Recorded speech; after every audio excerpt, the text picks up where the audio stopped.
Kalau digadang-gadang film ini bakal melanjutkan sebuah teror yang mencekam. Untuk film kanibal di Indonesia semacam Rumah Darah ini masih jauh banget di bawah ekspektasi gua gitu. Kalau memang dibandingkan dengan Rumah Darah gitu. Kalau film ini berdiri sendiri, kalian nggak ada ekspektasi dengan kemiripan dengan film Rumah Darah pada zaman itu, gua rasa ya kalian mungkin bakalan cukup suka dengan film ini. Mengangkat sebuah kanibalisme. Labinak menceritakan seorang ibu yang punya seorang anak dan mereka ini hidup susah gitu. Rumahnya bocor, kemudian nggak punya uang buat biaya kuliah gitu, sampai akhirnya dia ditemuin oleh salah satu orang dari yayasan Payung Emas kalau nggak salah semacam itu, untuk diajak mengajar ke sebuah sekolah swasta yang elit, dan di sana dia difasilitasi dengan rumah mewah dengan peralatan-peralatan teknologi yang modern saat ini. Tapi ada harga yang harus dibayar. Dia harus mengorbankan dirinya sebagai pemujaan terhadap sebuah Tuhan atau dewa jin setan yang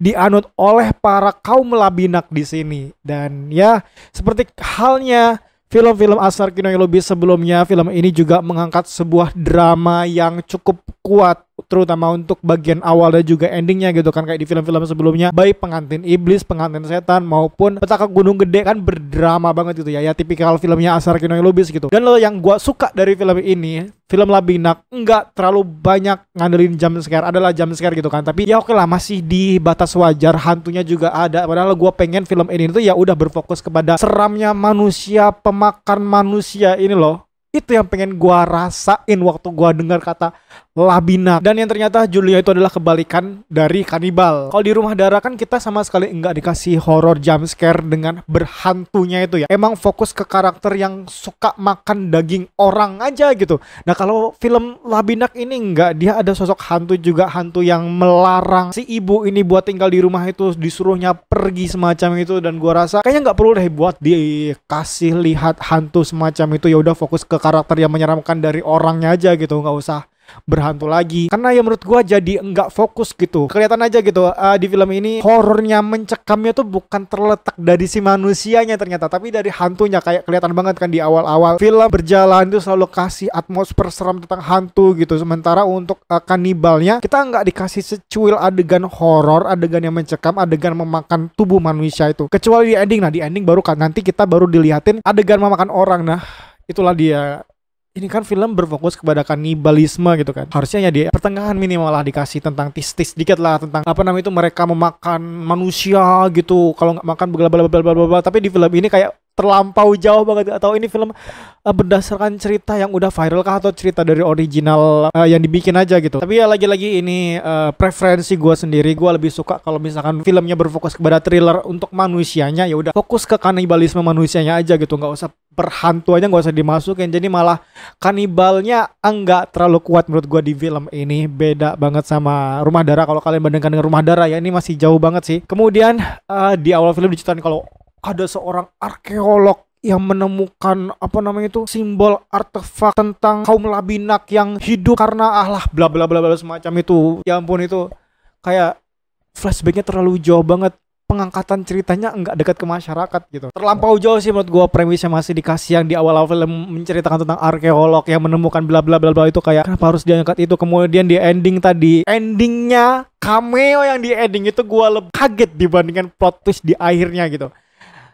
Gila, kok bisa orang itu masuk? Oke, di sini gue bakal spoiler sedikit. Jadi kalau kalian nggak mau terkena spoiler, gue harapin kalian skip bagian ini. Kalau kalian nggak masalah, yaudah dengerin aja gitu. Oke, gue kasih waktu kalian buat menentukan pilihan.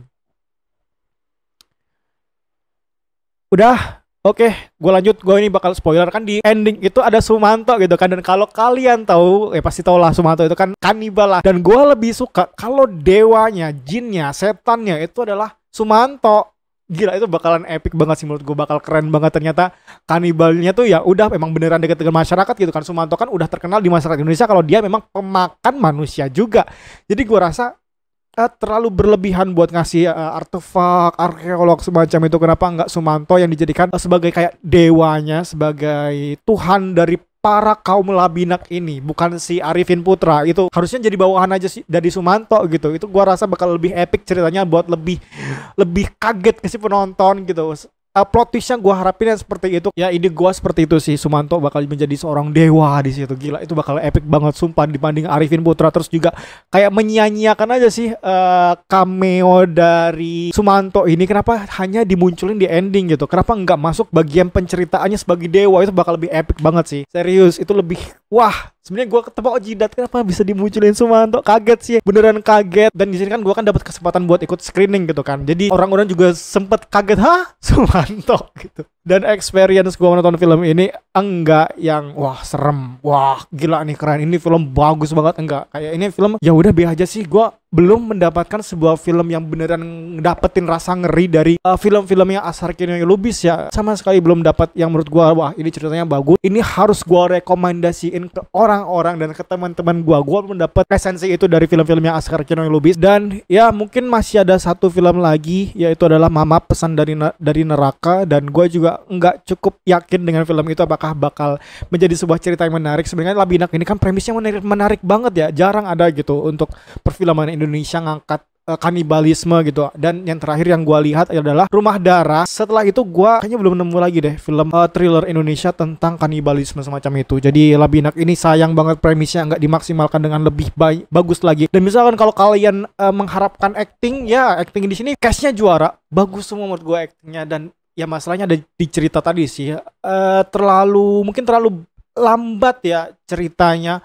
Kemudian atmosfer seremnya tipis banget, gua nggak ngerasain deg-degan, mencekam segala macam. Dan waktu si ibu ini nih masuk ke dalam sebuah terowongan pintu rahasia semacam itu udah terlalu panjang banget menurut gua. Nggak ada sesuatu yang wah serem nih, bakal terjadi apa nih gitu, nggak ada. Endingnya masih berdrama banget, ciri khas film-filmnya Ashar Kinoy Lubis yang sebenarnya gua kurang suka dengan film-film yang terlalu berdrama banget seperti ini tentang ibu dan anak, kemudian keluarga atau kekasih gitu. Gua kurang suka kalau film horor diceritain tentang drama-drama semacam ini. Mungkin gua nggak suka, tapi kalian mungkin bakal suka dengan apa yang dikasih oleh Ashar Kinoy Lubis dengan drama di endingnya tersebut. Dan sebenarnya ini bukan sebuah film yang bisa dibilang bukan film yang baru. Ceritanya juga kayak cerita horor kebanyakan di Indonesia gitu. Misalkan kalau di horor Indonesia yang paling dekat dengan cerita ini mungkin Pemujaan Setan ya. Ini mirip banget dengan film-film Pemujaan Setan, tapi di sini bukan memuja tentang setan, tapi di sini memakan manusia sebagai pemujaan setan agar awet muda, semacam itulah. Kurang lebih ya, agar mereka bisa hidup lebih panjang lagi,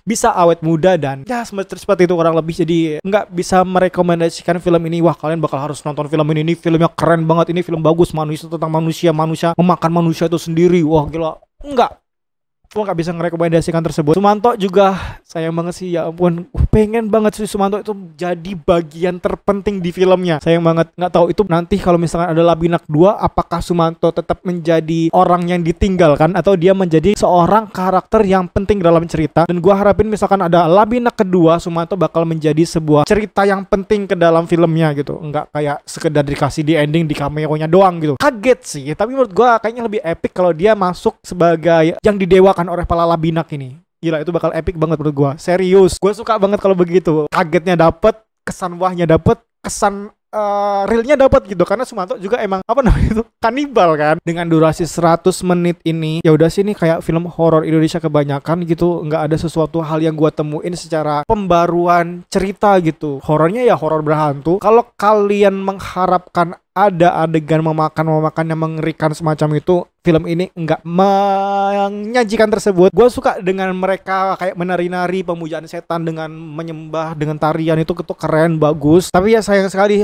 film dengan premis cakep ini enggak dimaksimalkan dengan lebih baik lagi. Ya silakan ditonton filmnya. 21 Agustus nanti bakal tayang reguler di Indonesia, di bioskop Indonesia. Jadi silakan kalian tonton kalau kalian suka dengan cerita filmnya atau premis film yang bakal dikasih ini. Tapi gue harapin kalian jangan menyamakan film ini dengan Rumah Darah gitu, karena kualitasnya udah beda, ceritanya juga beda gitu. Kalau Rumah Darah kan emang fokus ke karakter yang kanibal gitu kan. Kalau Labinak ini selain fokus kepada kanibalisme itu, dia juga fokus kepada hantunya tadi. Jadi dan tambahan film ini juga dengan make up hantu semacam itu ya cukup mengerikan, detailnya dapat. Selama nonton film ini kan crowdnya tuh rame banget kan ini pas screening, tapi nggak ada seorang pun yang kayak teriak serem ataupun wah kayak gitu, nggak ada gitu. Kayak hening banget. Mungkin karena emang film yang boring, ceritanya yang udah biasa aja, udah ketebak gitu. So ya like aja kalau kalian suka dengan argumen gua, dislike aja kalau kalian nggak suka, dan berikan komentar di bawah. Jangan lupa untuk subscribe karena masih banyak yang belum subscribe. Jadi misalkan kalau kalian subscribe channel ini, kalian bakal mendengarkan yapping gua mengenai film dan hal